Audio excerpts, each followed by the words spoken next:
नमस्कार स्टूडेंट्स। वैसे तो ज्योमेट्री के सारे क्वेश्चंस ही डिफिकल्ट होते हैं, लेकिन क्लास 7 के और 8 की ये क्वेश्चन क्लास 7 और 8 का है।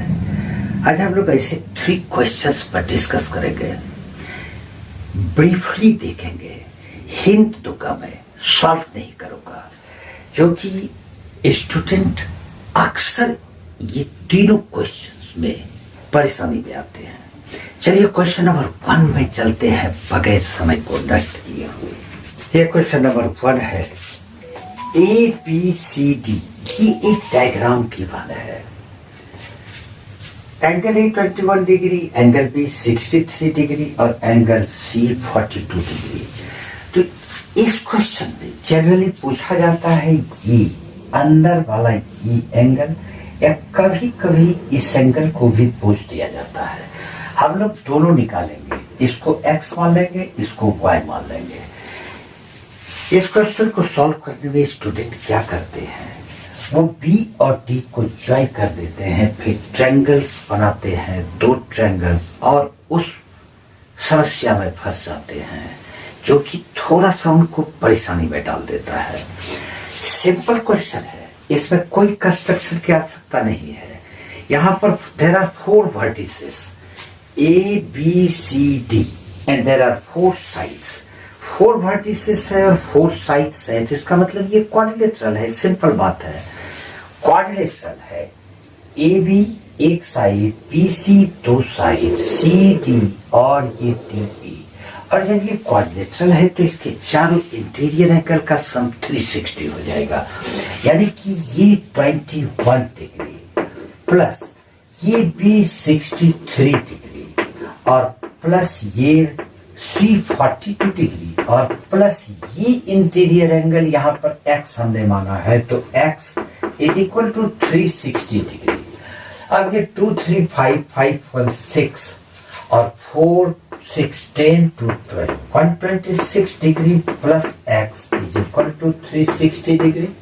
Therefore x is equal to 360 degree और माइनस ये 126 डिग्री हो जाएगा।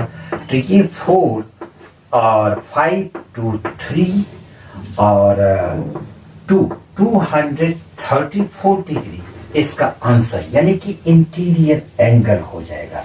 और फिर y फाइंड करने के लिए ये एक कंप्लीट एंगल है, तो इसमें x का वैल्यू 360 में सब्ट्रैक्ट कर दो, तो y is equal to 360 degree minus x का वैल्यू 234 आया है, इसको सब्ट्रैक्ट करेंगे तो ये 126 डिग्री आएगा। और यही इसका आंसर है, जो कि बिल्कुल ही सिंपल क्वेश्चन है। क्वेश्चन नंबर 2 में ये दोनों लाइन्स एक दूसरे के पैरेलल है। ये इस प्रकार से डायग्राम है, और ये ट्रांसवर्सल नहीं बोल सकते क्योंकि पूरे लाइन को नहीं कट कर रहा है, और फिर ये दूसरा लाइन है। तो ये एंगल 50 डिग्री है, 141 डिग्री है, तो हमको ये एंगल फाइंड करना है, या कभी कभी ये अंदर वाला ये एंगल फाइंड करना होता है। यहां पर आपको एक कंस्ट्रक्शन कर लेंगे तो आसानी से बन जाएगा, नहीं भी करोगे तो बनेगा, लेकिन डिफिकल्ट होगा। कंस्ट्रक्शन में हम लोग इसको यहां से, इस पॉइंट से एक लाइन खींचते हैं, जो कि इस दोनों लाइन के पैरेलल खींच लिया। अब देखो, ये एंगल और ये एंगल अल्टरनेट एंगल होगा, तो ये 141 डिग्री हो जाएगा, क्योंकि ये दोनों लाइन पैरेलल है, तो ये इंटीरियर अल्टरनेट एंगल है, तो इक्वल होगा, तो ये 141 डिग्री। अब ये लाइन और ये लाइन भी पैरेलल है, तो ये एंगल और ये एंगल का सम 180 हो जाएगा। x पूरा है, x उसको नहीं मानेंगे, तो हम लोग इसको x1 मान लेते हैं। तो x1 plus 50 is equal to 180 degree sum of interior angles. तो x1 इज इक्वल टू, ये 150 इसमें सब्ट्रैक्ट कर देंगे, 50 डिग्री सब्ट्रैक्ट कर देंगे, 180 में 50 को सब्ट्रैक्ट कर दो, तो ये 130 डिग्री। अब ये x1 निकल गया और इधर का पार्ट भी निकल गया है, तो therefore x is equal to 141 degree और plus 130 degree is equal to 271 degree. अब अगर ये वाला एंगल बाहर का एंगल निकालना है तो सिंपली 360 में इसको माइनस कर दो। इस प्रकार से कितना इजी क्वेश्चन है, लेकिन ये क्वेश्चंस, ये तीनों क्वेश्चंस स्टूडेंट को परेशानी में डालते हैं। क्वेश्चन नंबर 3 में एडी और बीसी पैरेलल है, एबी और डीसी पैरेलल है, एंगल बी का बाइसेक्टर बीओ है, एंगल सी का बाइसेक्टर सीओ है। तो हमको फाइंड करना है एंगल बीओसी, यानी कि ये एक्स मान लेते हैं, एक्स फाइंड करना है।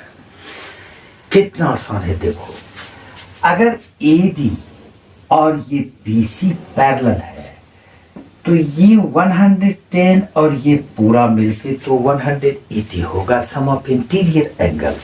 तो अगर ये 110 है तो ये एंगल निकल जाएगा, यानी कि ये पूरा angle A B C is equal to 180 degree minus 110 is equal to 70 degree. अब ये पूरा एंगल 180 में 110 माइनस करके फाइंड किए, लेकिन BO इस पूरे एंगल का बाइसेक्टर है, तो एक पार्ट इसका 70 का आधा हो जाएगा, यानी 35 हो जाएगा। तो हम इसको 35 डिग्री लिख लेंगे। अब यहां पर देखो कि ये लाइन और ये लाइन भी पैरेलल है, तो जब ये दोनों लाइन पैरेलल है तो ये 110 और ये एंगल मिलके 180 हो जाएगा, यानी 110 प्लस ये angle ADC is equal to 180 degree. Therefore angle ADC is equal to, ये सब्ट्रैक्ट कर दोगे तो ये 70 डिग्री आ जाएगा। ये एंगल अगर 70 डिग्री है तो angle DCB is equal to 180 degree minus 70 degree is equal to 110 degree, यानी ये पूरा एंगल 110 निकल जाता है। तो CO तो बाइसेक्टर है, तो ये एंगल, इतना सा एंगल 110 का हाफ 55 डिग्री हो जाएगा, यानी कि ये एंगल निकल जाता है 55 डिग्री। अब तो बिल्कुल इजी हो गया। इन ट्रायंगल BOC, किसी भी ट्रायंगल में सम ऑफ 3 एंगल्स 180 होता है, तो 2 एंगल हमको फाइंड है, तीसरा एंगल आसानी से निकलेगा, यानी कि angle BOC is equal to 180 degree और माइनस ये जो 2 एंगल है 35 प्लस 55 को ऐड कर लेंगे, 35 55 is equal to 180 degree minus 5 5 10 5 3 8 1 9 90, यानी कि 90 डिग्री होगा।